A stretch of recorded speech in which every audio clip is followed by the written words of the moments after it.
Vamos ao nosso pão diário? Eu estou lendo aqui na Escritura Sagrada e diz já alguns sábios que o mundo ele é movido com respostas, mas as respostas às perguntas que são inteligentes. E aqui no livro de Jeremias, o povo estava sofrendo e eles não buscavam exatamente a Deus, eles não buscavam melhorar a sua condição humana de sobrevivência. Diz-lhes mais assim, diz o Senhor: quando caem os homens, não se tornam a levantar? Quando alguém se desvia do caminho, não se torna a voltar? Por que, pois, este povo de Jerusalém se desvia, apostatando-se continuamente? Persiste no engano e não quer voltar? Por quê? São perguntas que o próprio Deus faz ao profeta, para que o profeta também argumentasse ao povo. Eu escutei e ouvi. Não falam o que é reto. Ninguém há que se arrependa da sua maldade, dizendo: o que fiz eu? Eis aí uma pergunta: o que eu fiz para estar nessa condição? O que eu fiz para padecer? Perguntas que muitos não fazem. O que eu fiz? São perguntas que movem o universo. Talvez, mas o universo, sim, o universo da sua vida, da sua existência, ele pode ser movido a partir daí. Também aqui, certa vez, estava o apóstolo São Paulo e um dos seus companheiros de trabalho, Silas.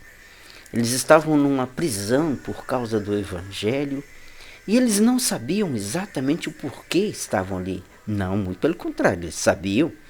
Eles sabiam que por causa do evangelho e por causa da pregação de Cristo eles estavam encarcerados.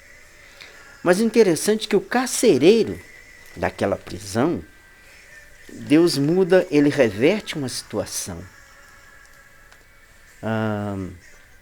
Paulo e Silas, crendo naquilo, no seu chamado, como Deus os chamara para estar exatamente naquele local. Não naquela circunstância, mas eles lá estavam. E diz que por volta de meia-noite eles estavam ali cantando louvores naquela prisão. Louvor por quê? Por ter o privilégio de passar por situações por amor a Cristo. Isso é privilégio. Servir a Deus é privilégio, não é fardo, não é jugo como alguns dizem. Ah, tá difícil. Ah, servir a Deus, isso não é serviço a Deus, é servir-se de Deus. Porque quando eu sirvo a Deus, há uma diferença. Diz assim: o carcereiro despertou do sono e, vendo abertas as portas do cárcere, puxando a espada, ia suicidar-se, supondo que os presos tivessem fugido. Mas Paulo bradou em alta voz: não te faças nenhum mal, porque todos estamos aqui.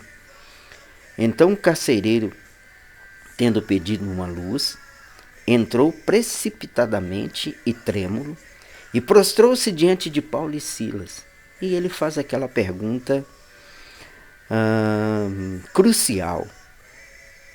Depois, trazendo-os para fora, disse: senhores, o que devo fazer para que seja salvo?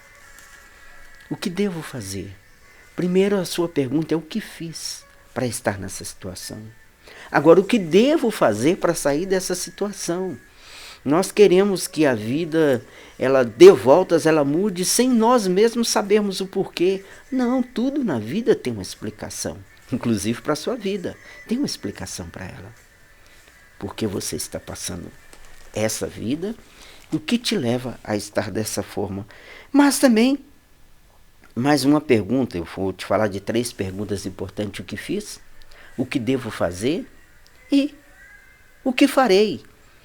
Lá estava Pilatos, num sufoco para fazer um julgamento do próprio Cristo, Barrabás, que era um homicida, e a multidão pressionando, e ele vai e faz uma pergunta: o que farei de Jesus o Cristo? Essa pergunta também devemos fazer, faremos. Você já ouviu as palavras de Jesus o Cristo, você já até crê nele, você lê sobre ele. Mas o que você fará a respeito dele? São essas perguntas que movem, são essas perguntas que nos trazem as respostas.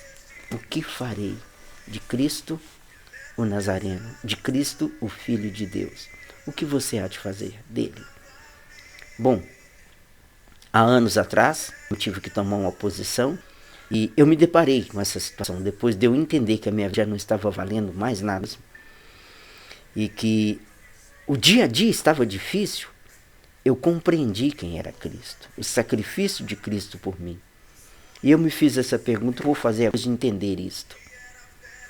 E a minha resposta está aqui até hoje: segui-lo e servi-lo. É em Cristo que nós temos vida. Não é na crise que temos vida, é em Cristo. Ele tira as crises e nos dá vida. Faça essa pergunta para você mesmo.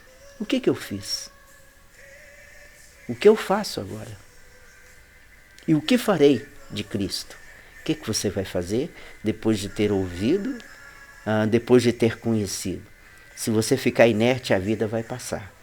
Mas se você mover-se para Ele, Ele vai te restaurar.